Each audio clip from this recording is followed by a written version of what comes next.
সত্যি তুমি আমাকে সাহায্য করবে? ভোরের আকাশ, সূর্যের আলো ধীরে উঠছে, ছোট মেঘ আনন্দে ভাসছে। ঝড় থামানোর পর ছোট্ট মেঘ এখন আকাশের সবার কাছে সাহসী হয়ে উঠেছে।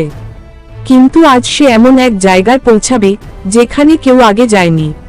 ছোট মেঘ বাতাসের সাথে দূরে উড়ে যাচ্ছে। আকাশ একটু অন্ধকার ও রহস্যময়ী।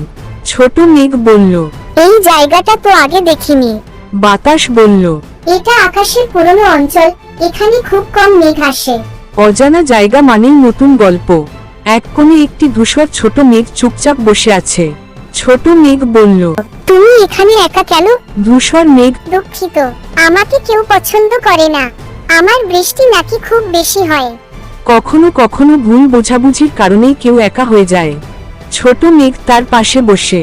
ছোট মেঘ বলল, বৃষ্টি বেশি হওয়া খারাপ না, শুধু ঠিক সময়ে করতে হয়।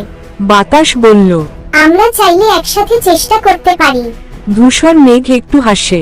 ধূসর মেঘ বলল, সত্যি তুমি আমাকে সাহায্য করবে?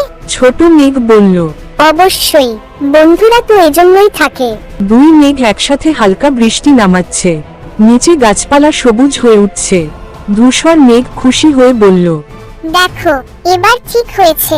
ছোট মেঘ বলল, হ্যাঁ, আমরা একসাথে পারলাম।